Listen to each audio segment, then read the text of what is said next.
Hello សួស្តីបងប្អូនយើងទាំងអស់គ្នាថ្ងៃនេះយើងប្រគំនៅខាងគង់ឆាបងប្អូនមកដល់ទឹកដីខាងភូមិរាយប៉ែងបងប្អូន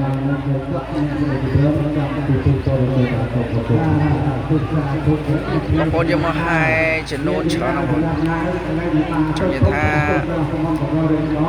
ជំនាញទឹកដីវែងហ្នឹងគង់ឆាស្អែកឡើងយើងទៅខាងរាយវែងបងប្អូនចេញអង្គដំណើរដោយនឹងកែវគាត់ទទួលចូលតាមបោករាប់គាត់យកប្រភេទបណ្ដាការយ៉ាងយ៉ាងជាមួយនឹងត្រីសម្រាប់នេសាទទាំងអស់គ្នាចូលមកជាទៀតជាសកម្មដល់គាត់ទៅស្អីទៀតបងប្អូនណាចូលមកជួបកែសេចក្តីសុខឯករាជ្យគ្រប់គ្នាតែហើយគឺប្រភេទបណ្ដាការមកជួបគ្រប់ផងពីនោះចូលយើងយ៉ាងទៀតចូលយើងទៅតាមសេចក្តីការចោះគាត់ធ្វើបណ្ដាការពីយ៉ាងណាមានន័យសម្រាប់ឲ្យជាเป็นថ្ងៃសំរុំឲ្យទៅកំទឹកមានពេលរបស់លោកបានជួយឲ្យធ្វើដំណើរមកចោមកទៅគុំចាស់គុំរស់មកពីនេះមកទីដល់បងដាក់លើកែងក៏អត់មានរៀនណាហើយបាទអរគុណព្រះបិតាและបានអនុញ្ញាតឲ្យធ្វើដំណើរហើយនៅពេលពីកណាការបាទហើយពុទ្ធជាទីលោកបានចឹងក៏សូមឲ្យបាទអរគុណលោកបាត់ចាและដើម្បីជាធ្វើទៅឲ្យយកចូលមកព្រះបិតាបាទអរគុណព្រះស្រីសូមបានឲ្យសុខក្នុងព្រះបរិយាកាសទទួលទូលបានចាក់ជុំបាទចាក់ប្រមអូនេះទៅអរគុណ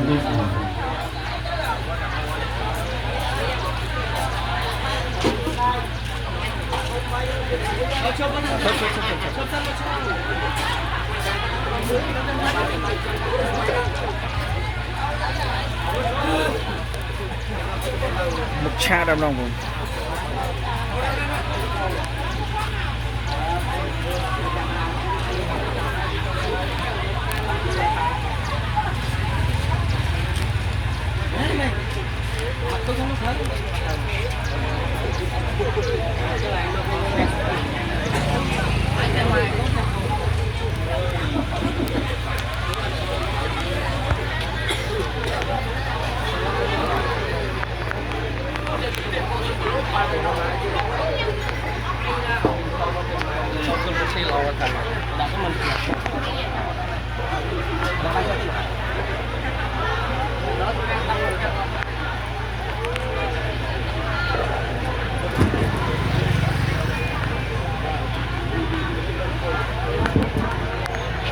mới từ mốc con đấy bọn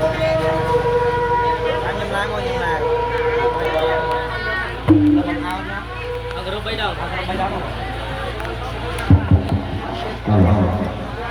ở đây con chăm không ba chăm đây con bạn hai ao câu câu mới từ câu nha bạn hai câu câu mới từ câu nha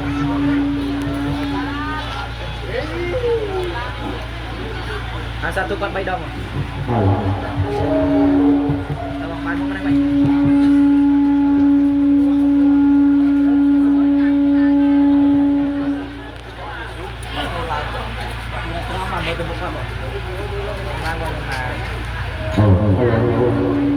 con bắt bay đâu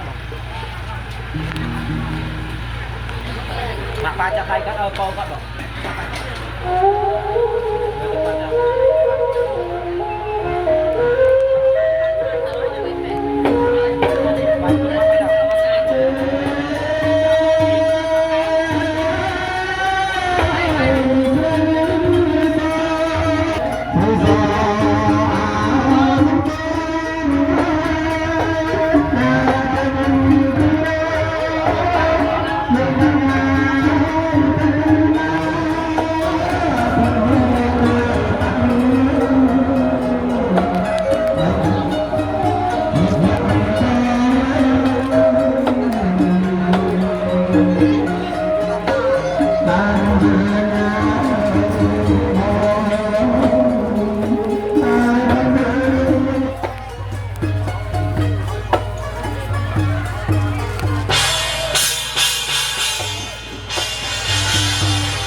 ครับผม